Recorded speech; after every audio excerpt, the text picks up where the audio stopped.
بہت زیادہ تکبر رکھتا ہے، متکبر ہے.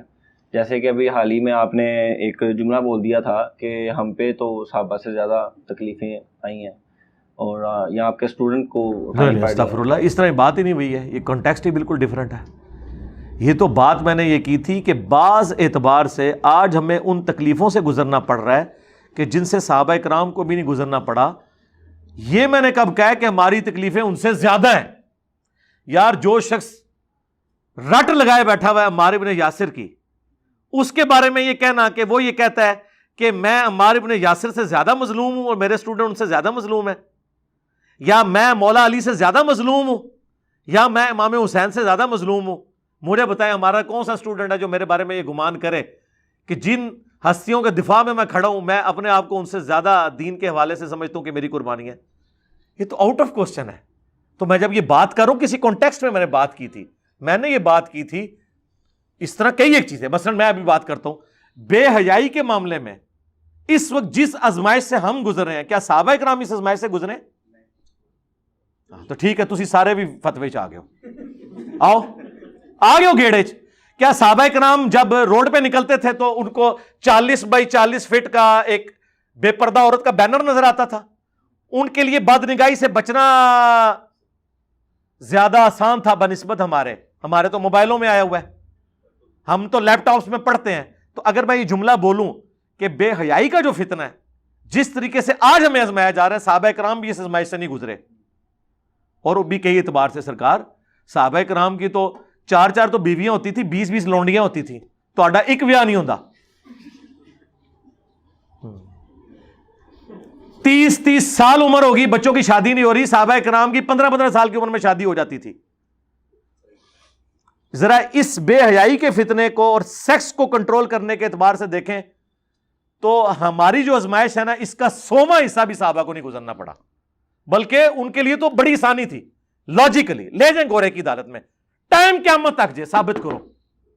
تو اس پہ میں کیا کہوں گا کہ صحابہ کرام سے ہمارا مرتبہ بڑھ گیا. بھائی ایک فیلڈ کی بات کی ہے نا. لیکن اگر آپ قتال کی تکلیفیں دیکھیں تو سرکار میں نے تو صحابہ کرام کی زندگیوں پہ ویڈیوز ریکارڈ کرائی ہیں.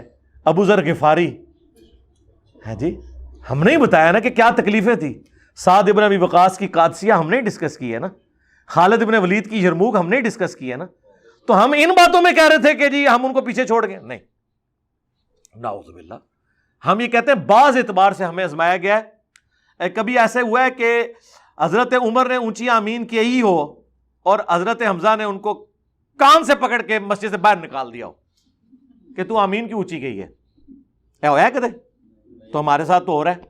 دوسری بات، کس صحابی کو اس فتنے سے گزرنا پڑا ہے کہ اس کا باپ مسلمان ہو اور وہ اپنے بیٹے مسلمان کو کافر سمجھتا ہو؟ ہمارے سارے اسٹوڈنٹ کے ساتھ یہی ہو رہا ہے کہ وہ بیچارے کتاب و سنت پہ آتے ہیں، ان کے ماں باپ ان کو گستاخ سمجھتے ہیں، اور اس سے بڑھ کر وہ بیٹے اپنے ماں باپ کو ابھی بھی مسلمان سمجھ رہے ہیں، اور ہے بھی یقیناً بابوں کے ٹائے چڑھ گئے. صحابہ کرام کو تو تکلیفیں آئی ہیں کہ ماں باپ کافر تھے، ٹھیک ہے، پتہ چل گیا کہ اس لمٹ سے آگے نہیں جانا. ہمارے اسٹوڈنٹس کو یہ خطرہ لگا ہوا ہے کہ رات کو ہو سکتا ہے کہ ابا جی ذبح کر کے اپنی جنت نہ پکی کر لیں، اور وہ بچہ تو ابا جی کو مسلمان سمجھ رہا ہے. یہ آزمائش کس صحابی کو گزرنا پڑا ہے؟ یہ ہم نے ایک خاص بات کی تھی ایک خاص فیلڈ میں. یہ میں رونا رو رہا تھا اور میرا اس میں جملے کہ ہم پہ اس اعتبار سے مشکل وقت آ گیا. تو سرکار کیا آج دین پہ چلنا صحابہ کرام کے اعتبار سے دیکھا جائے تو زیادہ مشکل نہیں ہے؟ میں نے کہا تھا ہم پہ یہ مشکل وقت آ گیا. تو آپ تو خود کہتے ہیں سب سے بہتر زمانہ نبی الاسلام کا، پھر صحابہ کا، پھر تابعین کا. تو آپ تو خود کہتے ہیں کہ مشکل وقت آتا جائے گا آہستہ آہستہ. سرکار یہی بات میں نے دوسرے انداز میں کر دی ہے تو آپ نے فتویٰ لگا دیا. اس سے بڑی بات اگر کوئی کہتا ہے اس کو حدیث سے ثابت کریں تو سنیں جناب، ترمذی میں حدیث ہے، نبی علیہ السلام نے فرمایا جب دین میں فتنوں کا دور آئے گا، جو شخص دین پہ چلے گا اور صبر کرے گا اسے 50 بندوں کے برابر اجر ملے گا. صحابہ کرام نے کہا کہ 50 اس زمانے کے، فرمایا نہیں، تمہارے 50 کے برابر اس اکیلے کو، بعد میں آنے والے کو. ہمیں کئی اعتبار سے 50 صحابہ سے زیادہ اجر مل رہا ہے. یہ تو حدیث ہے نا، مجھے نہ آپ چیلنج کریں. ٹھیک ہے، اچھا آگے چلیں.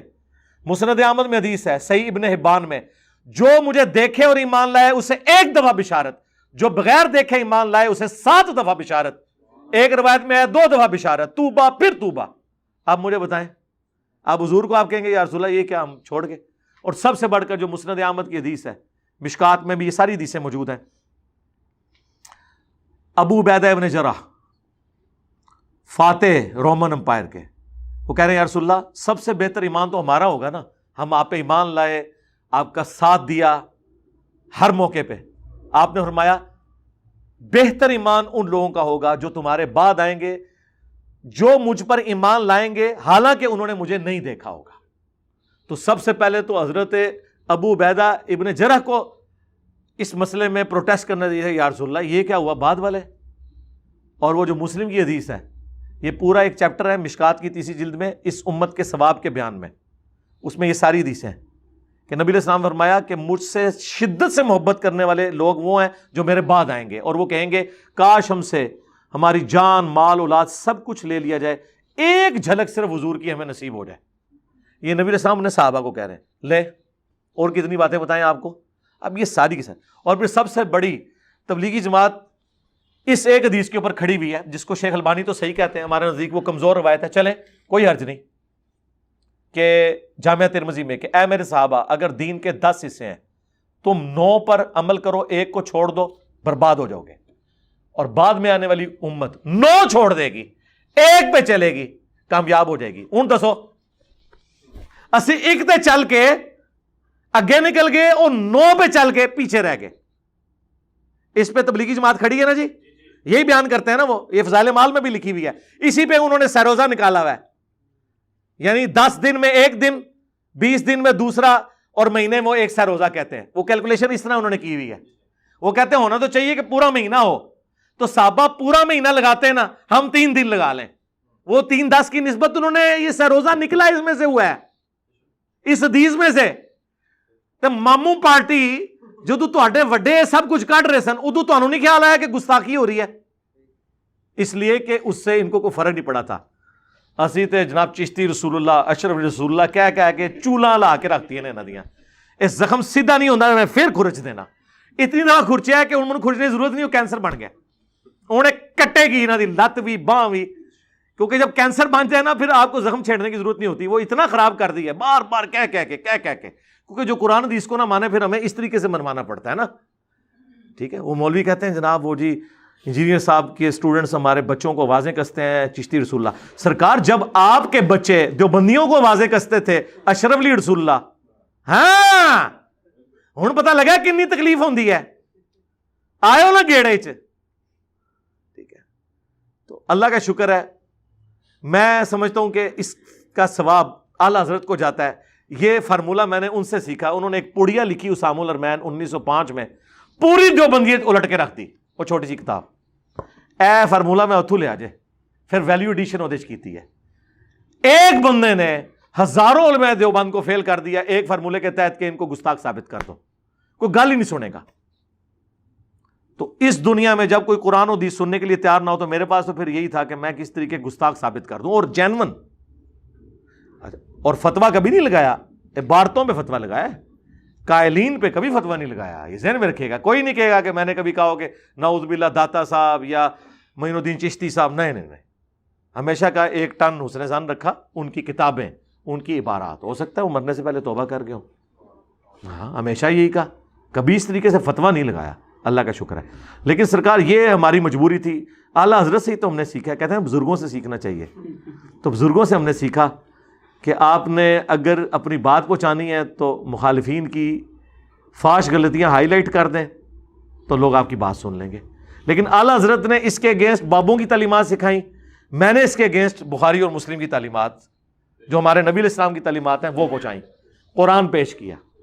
یعنی انٹینشن میری بڑی اچھی تھی. اور بار دیکھو فارمولہ کام کر گیا جائے. ہاں الحمدللہ. یہ 2012-13 میں جب وہ ویڈیو 71B انڈیا اور پاکستان کے بزرگوں کی 19 گستاخانہ عبارات کا تحقیقی جائزہ ریکارڈ ہوا تھا نا، اس میں نے پیش گوئی کی تھی کہ تسی تکو کہ انشاءاللہ اے فارمولہ، اے دوائی، اے مدنی ویکسین کام کرے گی. ادو تے لوگ کہتے ہیں کیویں کرے گی، دیکھ لو ہن کر لئیے نا. 2022 میں تو آپ دیکھ سکتے ہیں نا. اسی کو میں نے نام دیا انجینئر ڈاکٹرن. ہاں یہ انجینئر ڈاکٹرن ہے کہ اینج طریقے نال ٹرنز دا ٹیبل اوور کر دو. ٹھیک ہو گیا جی. اور بولو.